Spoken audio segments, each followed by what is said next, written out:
So the seasonal talents have been out for quite a while, and I think I'm ready to discuss what I think the best PvP tree for every single person, whether if you get all 21 points or you just settle on 18 points. So stick around this video as we break down what are the most OP picks for this tree and how you can maximize your benefits from it. What is up, guys? Meower here, back with a brand new Call of Dragons video.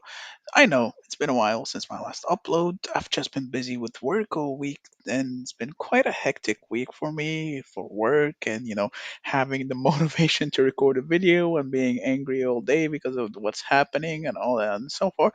But now it's the weekend, and I think it's time to resume our YouTube grind to delivering you the best guides out there in the Call of Dragons verse. So, without further ado, the usual, drop the likes, smash that subscribe button, and let's discuss what I think is going to be the most optimal and the best seasonal talents for you to choose as soon as you start fighting, whether if you're already fighting now or you're going to be resetting your talent tree in the middle of the season and begin fighting. So, right off the bat, we're going to be abusing the OP madness that is the ranged assault tree. Let me just say this tree is absolutely disgusting and it's so overpowered, it's actually insane. So many of the stuff here is so OP. So, let me just, break it down before I just blabble on how OP it is and take up too much time from the video.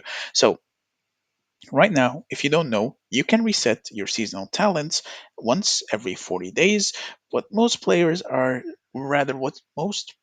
approach are using is that if they don't have any fighting, like myself, they can just, go for a rather somewhat peaceful route, take up prestige, take up CP recovery or extra merits, or take up an extra warrant, and, take up just very passive buffs that just benefit peacetime but don't really have any impact on combat or any of the likes, while players that will be approaching wartime and so on are already in war and still have their reset available. Just copy this page, all right? Try it and let me know how it feels. So, as you know, excluding those three that are very situational, which need the personal glory rankings and whatever, um, you're gonna have around 18 talent points, or is it 19? You're gonna have 19, 20, 21. So you're going to have 18 points excluding those three, right? So if you're not fighting or you don't have anyone to fight from another zone to reach the glory points requirement, you're going to be excluding those three. Another way in our build, we're going to be excluding all 24 and your 21 points. We're just going to be using the 18 points we have allocated for us in order to maximize our potential and maximize what we can work with in the seasonal talents. These are bonus, they're not a must have. So, right off the bat, if I was to spend my 18 points, I would go for the March Speed. I would go for Hearts is 1, because this is pretty strong and it gives you an up to bonus of 4.5% across your 5 ranged legions, or 3% across your 3 ranged legions, and so on and so forth, or 4 ranged legions, sorry. So it's a pretty good one in general. Of course, my math is a bit wrong on it. I know you don't need to remind me in the comments down below, but still, having extra attack is actually pretty OP because, as you know, attack gets factored in when it comes to damage factors of your skills versus just normal attack damage, which is pretty meh. It's good for behemoth time, which is pretty much what I'm doing right now. But other than behemoth times, it's not really that worth it when you can have an extra attack that benefits everyone versus normal attack damage that only benefits archers. And then here, the debate that the community is all torn upon: arcane torrent or long range warfare. So let me just end this debate once and for all. If you're running at least 2 archer marches, you go for long range warfare. Don't ask me why. It's the most disgustingly OP talent right now, even though you can start a fight right off the bat if you stand in the field long enough with Arcane Torment with a rage skill. This talent is pretty insane. And from watching fights such as VVV versus Noir or Owl versus ROE and DDB, DBB, and so on and so forth, If you don't have this talent, your archers are going to be absolutely worthless, right? You need this talent for your archers to be useful and for them to be impactful, especially your Syndrome Fragor and your Nico Kanara are going to be demolishing mages left and right with the same range, as well as you just keep mages in your threat range at all times versus having to walk up and get absolutely blasted by skill damage. I know it forces a blob, but you can position better to minimize the blob and form a sort of a moon formation or whatever formation you and your allies are used to.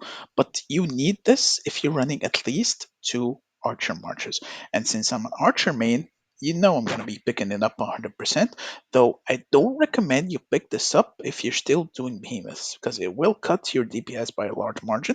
But in actual fighting, you don't actually feel the loss of the 15% base damage you have, because you still have around 34% more damage over mages when you take this, so you're not really missing out on a lot. And archers already overkill without that debuff. So with this debuff, you just kill people. You don't overkill anymore.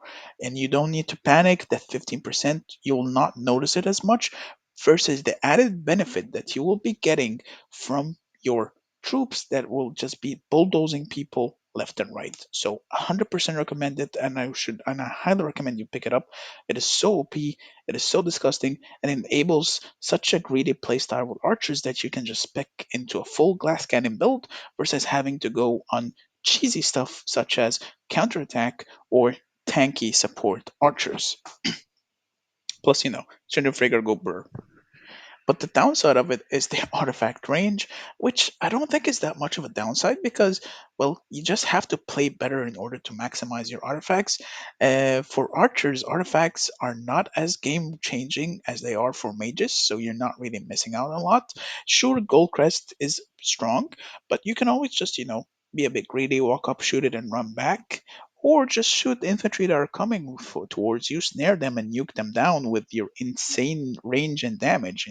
There is always adaptability, and well, the downside is just so worth it. It's so OP. Pick it up if you're going to be running at least two Archer Marches. I know I will be picking up, and I highly recommend you also pick it up. And finally, Suppressive Fire.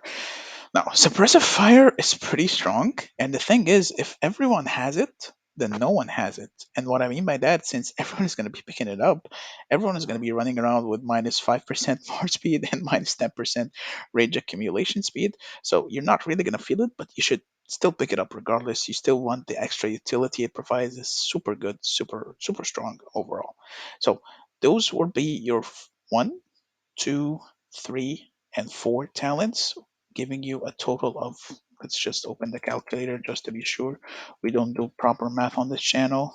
2, 3, and 4. 7? Am I this bad at math that I can't calculate? 1 plus 2 plus 3 plus 4. 10. So it costs 10. I can't believe I can't do basic math. So it costs 10 in order to max a tree. So you're gonna be picking up the entire Rage Assault tree, and then we're gonna go for battle field domination. We're gonna go for Hero's Warped and Stamina Recovery. That's an extra one. And then we're gonna go for Subjugator in order to have an extra 2.5% Legion increase. Versus this Cavalry Vanguard is trash. Don't pick it up. This is far more valuable. And then of course we're gonna go for Rebound, super strong, super solid. And then that leaves you with an extra point if you don't have that extra 4. If you have that extra 4, you can always pick up a March of Fortitude, but I don't really like March of Fortitude. So instead, what I would do is that I would either go for the increased shields on turrets and then just call it a day because you're not going to be able to finish this tree anyways, and you shouldn't really. But if you don't have, but if you do pick them up, then maybe go for March of Fortitude, then you're still going to have an extra point and just throw them in the extra turrets because turrets are going to be very strong this season. But, it just depends on you.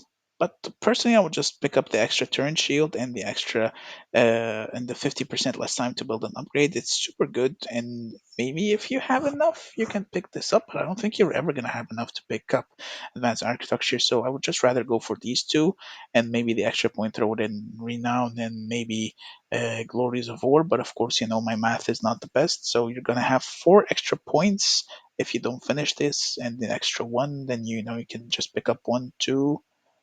That's 3, and you're left with an extra point that you can just throw anywhere, and you're gonna have an extra point that we're not gonna act that it's there, or you can just go full 20 between those two, and then extra 20% on shield. And I think this will be the meta going forward for the PvP tree when it's time to PvP. So let's recap. That's 1 point. 2, 3, if you have more than one Archer March. If you don't, then definitely pick up this. 4, that's 10 points through this tree right there. And then an extra 1, an extra 2, that's 3 points total. And then an extra 3, that's 6 points total. And then with your remaining, you can either pick up March of Fortitude, or you can go for Engineering Mastery to pick up the turrets, Master Builder, and Advanced Architecture, making your turrets go crazy with the damage and crazy with the DPS. So that's my opinion on what's going to be the best PvP seasonal talents build for this season. That's what I'm personally going to go for. And I don't give out guides unless I'm personally using those guides as well. So let me know what you guys think in the comments down below. Do you agree? Do you disagree? Do you have different builds? Be sure to let me know or join the Discord. The link is in the description. Let's have a discussion on it. But on that note, thank you for watching. It's time for me to resume the daily videos or semi-daily, depending on how lazy I am during the day. And yeah, I hope you like this video. And if you like content like this, please be sure to drop a like. Don't forget to subscribe. Join the Discord. The link is in the description. And have a wonderful day. And I will see you in the next video. Meow meow.